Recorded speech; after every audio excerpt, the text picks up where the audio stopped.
About the Blue Jays, and one of the reasons they may be so successful is the culture at the heart of the team. We're going to talk about building culture at work with employment lawyer Sunira Chaudhry coming up on Party for Two, brought to you by Kotak Law, your long-term disability lawyers, and that's at 11:05. Meanwhile, there's a great piece I received by email because it was written by a friend of mine, Bill Genova, and it's called The Perks of the Blue Spot. And I want to read it to you because I think it's so cool.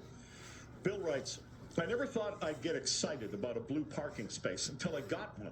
Suddenly, life became a little more VIP-ish.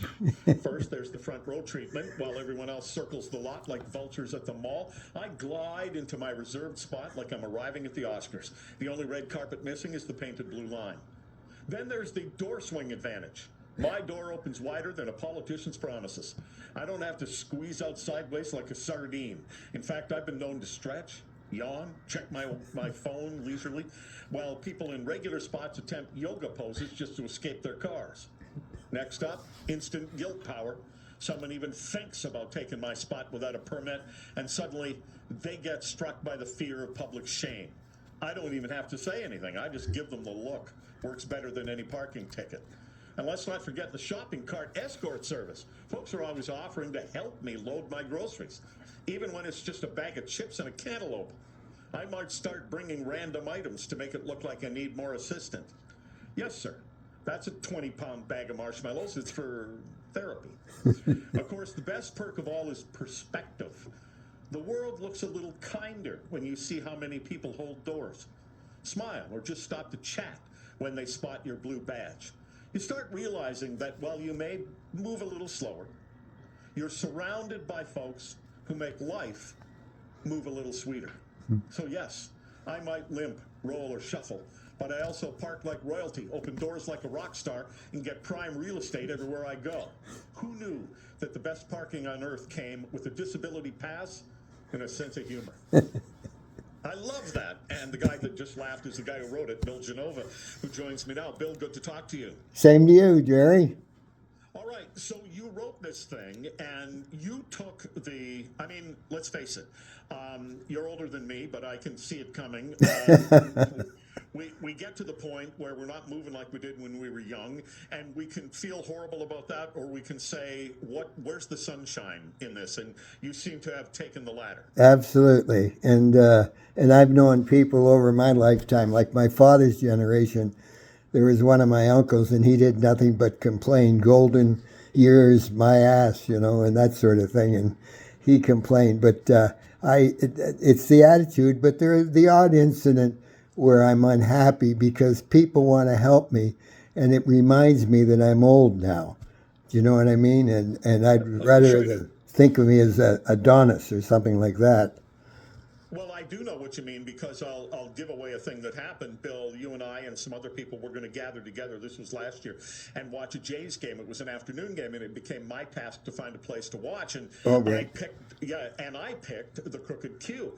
And then I realized, wait a minute, the Crooked Q is on the second floor, and it has this really high, steep stairway. Yep. And I called you to see if you were okay with that. And you got kind of irked with me. What do you mean? I can get up those stairs. And I had to carry my walker in doing it, Yeah. So that was, yeah. But the fun in games comes when somebody's nice enough to open the door, and they open the door, but they stand in the doorway, so there's no way I can enter. Thank you. Get out of the way. Yeah, and go ahead, sorry. Oh, okay, but how old are you, Bill? 84. Okay, and you do use a walker, getting around, and you've been such an active guy all your life, and you would do tours of the city and tours of Italy. Yeah, that was my business, touring. Yep. Yeah, and now that's difficult for you to do, but you wrote this great piece that I read on the air, because even though there must be days when you get cranky and wish you could do what you used to do, being upset or being happy, I suppose, is a choice. Yeah. Attitude determines altitude. I got a little saying in the room, and sayings like motion's the lotion, so I'm out doing something every day. You got to keep moving. Devil can't catch you. Well, the devil must not be very fast. That said, but don't you have days when you're ticked about how it is when you get to be 84 sometimes? Oh yeah, no, there are days when I'm aching all over, and it's Jesus Murphy, and then I better better this circumstance than dead, better red than dead, something like that. Oh, okay. Somebody just wrote in listening to us here. I had a total hip replacement, and the best part was having a blue accessibility parking pass for a year. Yeah. I cried when it expired. Yeah. Believe me, having park. The other thing is, I can park in places that a sign will have the circle with a stroke through it, and you can't park there, but I can park there. Okay, but I also park in areas that I'm not supposed to park because it averages out that I park free for the whole half the year. So now I get a $50 ticket. I don't give a damn. That's my parking expense. So. Well, one thing that I understand comes from getting older, you're 84 years old, is you get to the point where you don't care about a lot of stuff. Oh yeah, no, and I'm shocked. It's doing less. I was a very active person. What I do now is I try to do one thing in the morning, and one thing in the afternoon, and sometimes to even taking a nap. Well, hey, there's nothing wrong with a nap. Yeah. So let me divert to something else. Surely. Just to talk about the city of Toronto. If you were going to do a tour this afternoon of the city of Toronto, or let's say it was on the weekend and a bunch of people from LA came in and they were going to go to the ball game, but the first thing they wanted to do was have a tour of the city of Toronto, and you were still doing it, what would you show them, Bill? Well, normally I used to do a walking tour. So the question is, do we want a walking tour, or do we want to get on a bus? Or my vehicle. Pardon me? Let's walking tour. Walking tour.